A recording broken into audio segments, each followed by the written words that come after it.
আসসালামু আলাইকুম। আজকে আমাদের অবজেক্ট ওরিয়েন্টেড প্রোগ্রামিং এর প্রথম লেকচার ভিডিও। আপনাদের সবাইকে স্বাগতম এই লেকচার ভিডিওতে। আজকে আমরা অবজেক্ট ওরিয়েন্টেড প্রোগ্রাম নিয়ে কথা বলবো।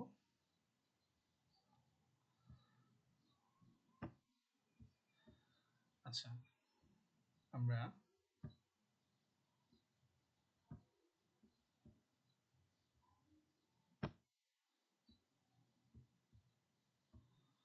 আজকে অবজেক্ট ওরিয়েন্টেড প্রোগ্রামের প্রথম লেকচার ভিডিও। তো আজকে আমাদের আলোচনার বিষয় হচ্ছে ক্লাস এবং অবজেক্ট। ক্লাস এবং অবজেক্ট কি জিনিস?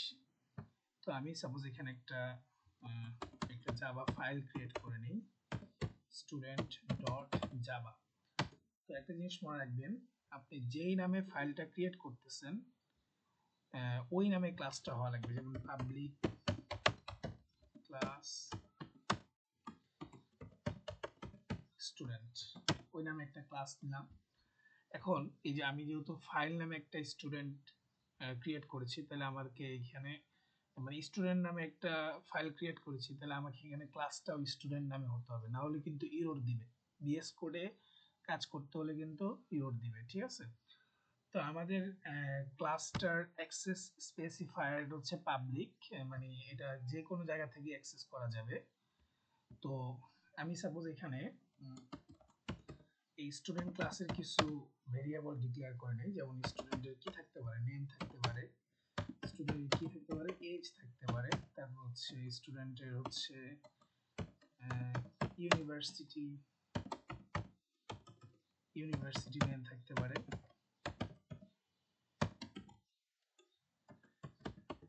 University name. এখন আমাদের কথা হচ্ছে, আমরা কিন্তু এই যে আমরা যে ভ্যারিয়েবল গুলা ডিক্লেয়ার করলাম, এই ভ্যারিয়েবল গুলার কিন্তু আমরা কোনো ভ্যালু সেট করিনি, ঠিক আছে?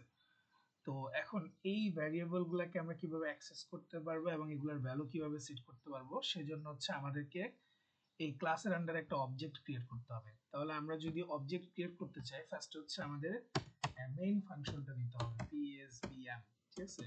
আমি ডাইরেক্ট করে দেখাই, public static void main string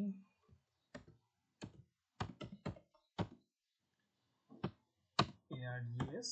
এটা মেইনটাকে, এটা আমরা আস্তে আস্তে অবজেক্ট ওরিয়েন্টেড প্রোগ্রামিং করতে করতে আমরা বুঝতে পারবো। আচ্ছা, স্ট্যাটিক কি, ভয়েড কি? ভয়েড হচ্ছে কোনো রিটার্ন টাইপ থাকবে না, এটা আমরা আরো অন্যান্য প্রোগ্রামিং ল্যাঙ্গুয়েজে দেখে আসছি। আচ্ছা, এখানে আমাকে যে ইনস্ট্রাকশন দিচ্ছে যে, আচ্ছা আমরা যদি ক্লাস এর অবজেক্ট ক্রিয়েট করতে চাই, ফার্স্ট হচ্ছে ক্লাসের নামটা দিতে হবে, স্টুডেন্ট আমি দিলাম, আর অবজেক্টটা হচ্ছে s1 ইকুয়ালস টু আমাদেরকে দিতে হবে নিউ স্টুডেন্ট। তাহলে এই যে আমাদের এখানে হচ্ছে একটা অবজেক্ট ক্রিয়েট হলো, অবজেক্টটা হচ্ছে s1। এবার আমরা যদি এখানে ভ্যালু সেট করতে চাই, তাহলে এখানে দিলাম s1 ডট নেম। আমরা এই নেমের মধ্যে জন ডো ভ্যালু সেট করলাম, এজ দিলাম 20, ইউনিভার্সিটি হচ্ছে সাপোজ আমরা এখানে একটা ইউনিভার্সিটি দিলাম, সাপোজ সোনার ইউনিভার্সিটি, XYZ ইউনিভার্সিটি। আচ্ছা, ঠিক আছে। এরপর আমরা চাইলে আরেকটা অবজেক্ট ক্রিয়েট করতে পারি। আচ্ছা, আমরা এগুলো প্রিন্ট করে দিই, system dot out dot println দিয়ে হচ্ছে প্রিন্ট করা হয়। তারপরে ওকে, তাহলে আমরা এই ক্লাসের আন্ডারে একটা অবজেক্ট ক্রিয়েট করলাম। এরকম আমরা চাইলে ক্লাসের আন্ডারে আরো অবজেক্ট ক্রিয়েট করতে পারি, যেমন স্টুডেন্ট s2, এই যে এখানে দিলাম জেন স্মিথ, এজ হচ্ছে 22, ইউনিভার্সিটি হচ্ছে এবিসি। এবার এগুলো প্রিন্ট করে দিই,